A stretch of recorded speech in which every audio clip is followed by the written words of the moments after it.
நிவின் வந்து ட்ரெஸ் மாற்றிட்டு வந்தோடனே நிவினும் யமுனாவும் வந்து மணவரில் உட்காருங்க அப்படி சொல்கிறாங்க. புரோகிதர் உடனே மணவரில் அவங்க 2 பேரும் உட்காராங்க. இவங்க 2 பேருக்கான சம்பிரதாயத்து கல்யாணத்துக்கான சம்பிரதாயம் எல்லாமே வந்து நடந்துட்டுருக்கு. இதெல்லாம் பார்க்குற வந்து பசுபதிக்கு செம்ம டென்ஷனாக இருக்குது. இது நடக்க விடக்கூடாது, இது நடக்கவே கூடாது அப்படின்னு சொல்லிட்டு நேராக வந்து அவங்க தங்கச்சிக்கு வந்து கால் பண்ணுறாரு. நீங்கள் எங்கே இருக்கீங்க? இந்த மாதிரி ஊருக்கு போயிட்டுருக்கோம். எதுக்கு ஊருக்குலாம் போகிறீங்க? இங்கே உங்கள் பையனுக்கு கல்யாணம் நடக்குது, ஊருக்கு போகிறீங்களா? முதல்ல இங்கே கிளம்பி வாங்க, இந்த மாதிரி பொன்னியம்மன் கோவிலுக்கு வந்துடுங்க, இந்த கல்யாணத்தை தடுத்து நிறுத்திடலான்றாங்க. அவங்களும் வந்து நேராக அங்கே வராங்க. இங்கே வந்து கல்யாணம் கரெக்டாக நடந்துட்டு இருக்கும்போது வந்து உடனே நிவின் அப்படின்றாங்க. நிவின் பார்க்குறாரு.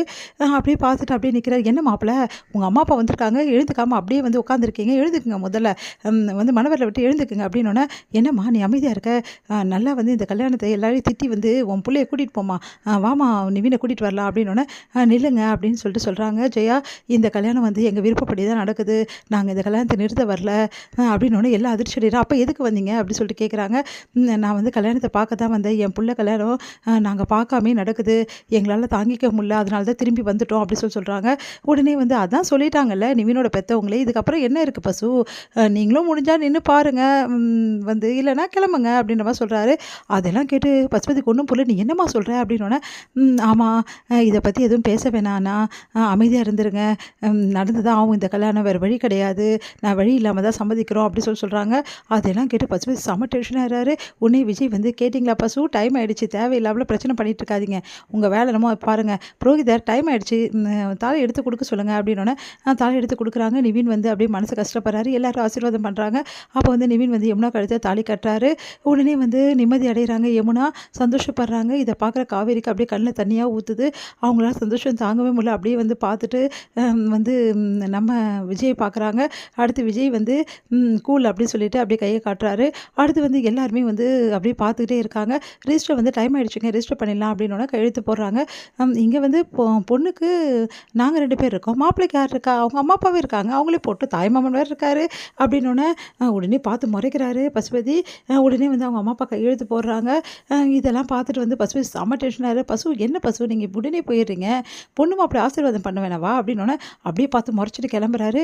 சரி சரி நீங்களாவது ஆசீர்வாதம் பண்ணுங்க அப்படின்னோடனே அப்படியே ஜெயாவுக்கு செம்ம டென்ஷன் ஆகுது. உடனே பார்த்து முறைக்கிறாங்க. உடனே வந்து சரி நம்ம பையன் வந்து கல்யாணம் பண்ணிட்டான், முடிஞ்சு போச்சு, இதுக்கப்புறம் கோவப்பட்டா என்ன ஜெயா முக்கியம், நமக்கு பையன் முக்கியம் இல்லையா, வா ஜெயா அப்படி சொல்லிட்டு ஆசீர்வாதம் பண்ணுறாங்க. எங்கள் யமுனா ரொம்ப சந்தோஷப்படுறாங்க. அக்கா அப்படியே கட்டிக்கிட்டு அழறாங்க. அக்கா எனக்கு கல்யாணம் ஆகிடுச்சுக்கா அப்படின்னு சொல்லிட்டு, இதுக்கப்புறம் உன் வாழ்க்கை நல்லா இருக்கும்டியா அப்படின்னு சொல்லிட்டு காவேரியும் சொல்லிட்டு இருக்காங்க. உடனே வந்து சரி அக்கா மாமா காலில் விழ வேணாவா அப்படின்னு சொல்லிட்டு சொல்கிறாங்க. உடனே வந்து விழ போகிறாங்க. ஆனால் வந்து தடுத்துடுறாங்க நம்ம வந்து காவேரி.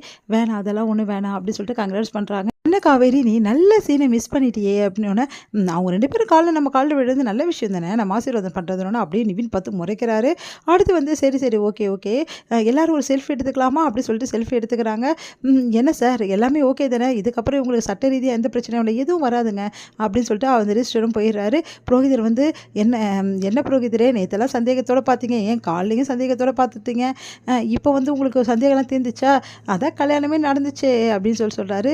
சரி சரி இருந்தாங்க, நேற்று வேறு வந்திருக்கீங்க, இன்றைக்கி வேறு வந்திருக்கீங்க, அதுக்கெலாம் டபுள் பேமெண்ட் அப்படின்னு சொல்லிட்டு விஜய் வந்து கொடுக்குறாரு. ரொம்ப சந்தோஷங்க, நல்லா இருங்க அப்படின்னு சொல்லிட்டு கிளம்பிடுறாங்க.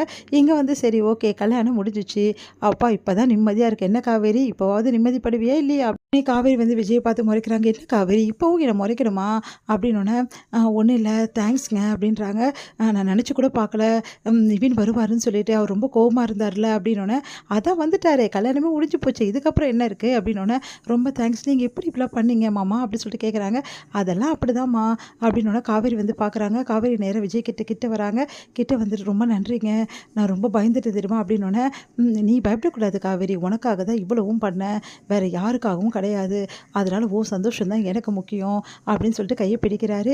இப்போ உனக்கு சந்தோஷம் தானே என்னோடனே, ஆமாங்க சந்தோஷம் தான் அப்படின்னோடனே அப்படியே வந்து காவேரி வந்து தோள் மேலே கை போட்டு, ஜாலியாக இரு காவேரி, இதுக்கப்புறம் உனக்கு எந்த பிரச்சனையும் கிடையாது அப்படின்னு சொல்லிட்டு அப்படியே வந்து ஹக் பண்ணுறாரு. கையை போட்டு அணைச்சிக்கிறாரு. உடனே வந்து இதெல்லாம் பார்க்குற நிவினுக்கு அப்படியே கடுப்பாக இருக்குது. அப்படியே பார்த்துட்டே இருக்காரு. சரி சரி காவேரி, நம்ம நேராக இன்னொரு ப்ராப்ளத்தை வந்து சால்வ் பண்ண வேண்டியது இருக்குது, அது பெரிய பிரச்சனை அப்படின்றாரு விஜய். எல்லாரும் ஒன்றும் புரியாமல் பார்க்குறாங்க. வேற என்ன உங்கள் வீட்டை சமாளிக்க வேணாவா உங்கள் அம்மா வீட்டை அப்படின்னோடனே அப்படியே காவேரியும் வந்து யமுனாவும் வந்து யோசிக்கிறாங்க. என்ன பண்ணுறதுன்னு தெரியாமல் இதோட முடியுது.